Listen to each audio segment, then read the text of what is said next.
Boat നെക്കിൽ വരുന്ന ഒരു യോക്ക് ഡിസൈനിങ് ആണ് നമ്മൾ ഇന്ന് ചെയ്യാൻ പോകുന്നത്. അപ്പോൾ അതിനുവേണ്ടി ഞാൻ എടുത്തിരിക്കുന്നത് ആൻറ്റി ഗോൾഡിൻ്റെ കട്ട് ബീഡ്സ് എടുത്തിട്ടുണ്ട്. പിന്നെ നമ്മൾ ഇതുപോലത്തെ സീക്വൻസ് എടുത്തിട്ടുണ്ട്. പിങ്ക് കളറുള്ള വാട്ടർ സീക്വൻസ് ആണ്. പിന്നെ ഇത്രയും കളർ ഷെയ്ഡിൽ വരുന്ന സിൽക്ക് ത്രെഡാണ്. പിങ്കിൻ്റെ 2 ഷെയ്ഡും അതുപോലെ വൈറ്റിൻ്റെ 1 ഷെയ്ഡുമാണ് എടുത്തിരിക്കുന്നത്. ഇതാണ് നമ്മൾ ചെയ്യാൻ പോകുന്ന യോക്കിൻ്റെ ഡിസൈന്. 2 ഭാഗത്തായിട്ട് ഇതുപോലെ ഡിസൈൻ വരുന്നുണ്ട്. അത് ഞാൻ വൈറ്റ് കാർബൺ ഷീറ്റ് യൂസ് ചെയ്തിട്ട് ട്രേസ് ചെയ്തെടുക്കുന്നുണ്ട്. ആദ്യം നമ്മൾ ഈ സ്റ്റെം പോർഷനിലൂടെ കട്ട് ബീഡാണ് സ്റ്റിച്ച് ചെയ്യാൻ പോകുന്നത്. അപ്പോൾ ഞാൻ നീഡിൽ ഇവിടെ നിന്ന് എടുക്കുവാണ്. എടുത്തിട്ട് ഒരു കട്ട് ബീഡ് എടുത്ത ശേഷം ബാക്കിലേക്കൊന്ന് സ്റ്റിച്ച് ചെയ്ത് കൊടുക്കുവാണ്. ഇനി വീണ്ടും നീഡിലെടുക്കേണ്ടത് ഒരു ബീഡ് ഡിസ്റ്റൻസ് ഇട്ടിട്ട് വേണം. ഇതുപോലെ നീഡിലെടുക്കുക. എന്നിട്ട് ഒരു ബീഡ് എടുത്ത ശേഷം ബാക്കിലേക്ക് സ്റ്റിച്ച് ചെയ്യുക. അപ്പോൾ ഈ ഒരു രീതിയിൽ കണ്ടിന്യൂസ് ആയിട്ടാണ് നമ്മൾ സ്റ്റെം പോർഷനിലൂടെ സ്റ്റിച്ച് ചെയ്യുന്നത്. ഇനിയിപ്പോൾ ആരി വർക്ക് അറിയാവുന്നവരാണെങ്കിൽ അങ്ങനെ ചെയ്യാവുന്നതാണ്.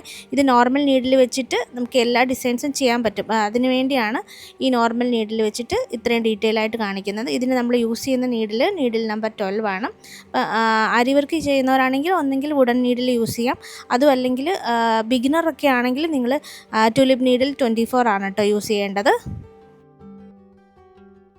ഇനി നമ്മൾ ഇതിൻ്റെ ലീഫാണ് ചെയ്യാൻ പോകുന്നത്. അപ്പോൾ ലീഫിൻ്റെ ടിപ്പിൽ നിന്നാണ് നീഡിലെടുക്കുന്നത്. എന്നിട്ട് ഒരു 3 കട്ട് ബീഡ് ഒരുമിച്ച് എടുത്തിട്ട് ചെരിച്ച് വെച്ചിട്ട് ലീഫ് ഒന്ന് ഫില്ല് ചെയ്ത് കൊടുക്കണം. അപ്പോൾ ഇത് നമ്മൾ എത്ര സൈസ് ഉണ്ടോ ലീഫ് അതിനനുസരിച്ച് വേണം ബീഡ്സ് എടുക്കാനായിട്ട്. ചിലപ്പോൾ അത് 4 കട്ട് ബീഡ് ഒരുമിച്ച് എടുത്തിട്ടായിരിക്കും ചെയ്യേണ്ടത്. അല്ലെങ്കിൽ ഇപ്പം ഞാൻ 3 വെച്ചിട്ടാണ് ചെയ്യേണ്ടത്. എൻ്റെ ലീഫ് ചെറുതായതുകൊണ്ടാണ് ഞാൻ 3 എണ്ണം വെച്ചിട്ട് ചെയ്യുന്നത്.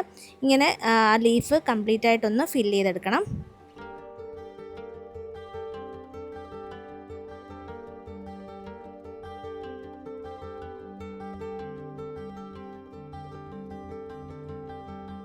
ഇനി ഫ്ലവേഴ്സ് ചെയ്യാനായിട്ട് സിൽക്ക് ത്രെഡാണ് എടുത്തിരിക്കുന്നത്.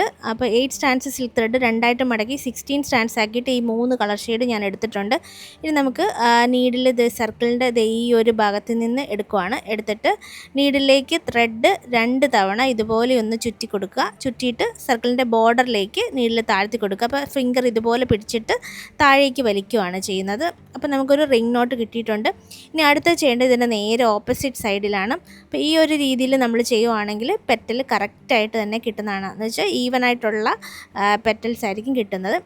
ഇനി ഇതിൻ്റെ ഇടയ്ക്കെല്ലാം നമ്മൾ ഫില്ല് ചെയ്തും കൂടെ ഒന്ന് കൊടുത്താൽ മതി. ഞാൻ എടുത്തിരിക്കുന്ന നീഡിൽ ക്രെവൽ നീഡിൽ 5 ആണ്. സിൽക്ക് ത്രെഡ് വെച്ചിട്ട് വർക്ക് ചെയ്യാനായിട്ട് കുറച്ച് ബുദ്ധിമുട്ടുണ്ടാവും. അപ്പോൾ ബിഗിനറൊക്കെ ആണെങ്കിൽ നിങ്ങൾ ആങ്കറിൻ്റെ ത്രെഡ് യൂസ് ചെയ്ത് വേണം പഠിക്കാനായിട്ട് കേട്ടോ. അതിനുശേഷം നന്നായിട്ട് പ്രാക്ടീസ് ആയ ശേഷം സിൽക്ക് ത്രെഡ് യൂസ് ചെയ്യുക. സിൽക്ക് ത്രെഡിൽ വേഗം കെട്ടൊക്കെ വീഴുകയും അത് മാത്രമല്ല കുറച്ച് കോസ്റ്റ്ലി ആയിരിക്കും സിൽക്ക് ത്രെഡ് വെച്ചിട്ടുള്ള വർക്കുകൾ. പിന്നെ നന്നായിട്ട് പ്രാക്ടീസ് ചെയ്താൽ ചെയ്തെടുക്കാൻ പറ്റുന്നതാണ്. ഞാൻ ഇവിടെ എടുത്തൊരു നീഡിൽ ക്രെവൽ നീഡിൽ 5 ആണ്. അപ്പോൾ ഇങ്ങനെയുള്ള നീഡിലൊക്കെ കറക്റ്റായിട്ടൊക്കെയാണ് നമുക്ക് കിട്ടുന്നതെങ്കിൽ നമ്മുടെ വർക്ക് കുറച്ചും കൂടെ ഈസി ആയിട്ട് തന്നെ ചെയ്യാൻ പറ്റുന്നതാണ്. പിന്നെ ഇതിൻ്റെ എല്ലാം ബൈ ലിങ്ക് നമ്മുടെ ഈ അഫിലിയേറ്റിൽ കൊടുത്തിട്ടുണ്ട്. അപ്പോൾ പർച്ചേസ് ചെയ്യേണ്ടവർക്ക് അതിൽ നിന്ന് പർച്ചേസ് ചെയ്യാവുന്നതാണ്. ഇവിടെ ഞാൻ ഫ്ലവേഴ്സ് പിങ്കിൻ്റെ പല ഷെയ്ഡും യൂസ് ചെയ്യുന്നുണ്ട്, വൈറ്റും യൂസ് ചെയ്യുന്നുണ്ട്. അപ്പോൾ ചില പെറ്റൽ വരുമ്പം പിങ്കും വൈറ്റും മിക്സ് ചെയ്തും കൂടെ ഞാൻ ചെയ്ത് കൊടുക്കുന്നുണ്ട് കേട്ടോ. അപ്പോൾ ഒരു ഡിഫറെൻ്റ് ഒരു ലുക്ക് വരാൻ വേണ്ടിയാണ് അങ്ങനെ ചെയ്ത് കൊടുക്കുന്നത്.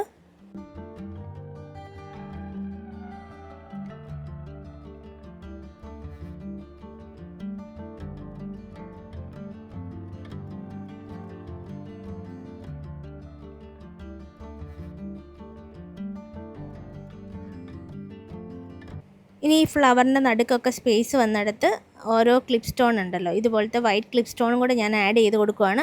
അപ്പോൾ ക്ലിപ്പ് സ്റ്റോൺ നമ്മൾ സ്റ്റിച്ച് ചെയ്യുമ്പം 2-3 തവണ സ്റ്റിച്ച് ചെയ്ത് കൊടുക്കണം. സ്റ്റോണിന് കുറച്ച് വെയിറ്റ് ഉള്ളതുകൊണ്ട് പെട്ടെന്ന് ഇളകിപ്പോകും. അപ്പോൾ അതുകൊണ്ട് 2-3 തവണ നിങ്ങളത് ഓരോ പ്രാവശ്യവും സ്റ്റിച്ച് ചെയ്ത് കൊടുക്കണം കേട്ടോ. എന്നാലേ അത് നന്നായിട്ടിരിക്കുകയുള്ളൂ. കുർത്തിയുടെ ഫൈനൽ ലുക്ക് വരുന്നത് ഇതുപോലെയാണ്. ഇപ്പോൾ ഫ്ലവേഴ്സും കട്ട് ബീഡ്സും ഒക്കെ ആയിട്ടാണ് ചെയ്തിരിക്കുന്നത്. അപ്പോൾ എല്ലാവരും ഈ ഡിസൈൻ ട്രൈ ചെയ്ത് നോക്കുക. മറ്റൊരു വീഡിയോയിലൂടെ കാണാം. ബൈ.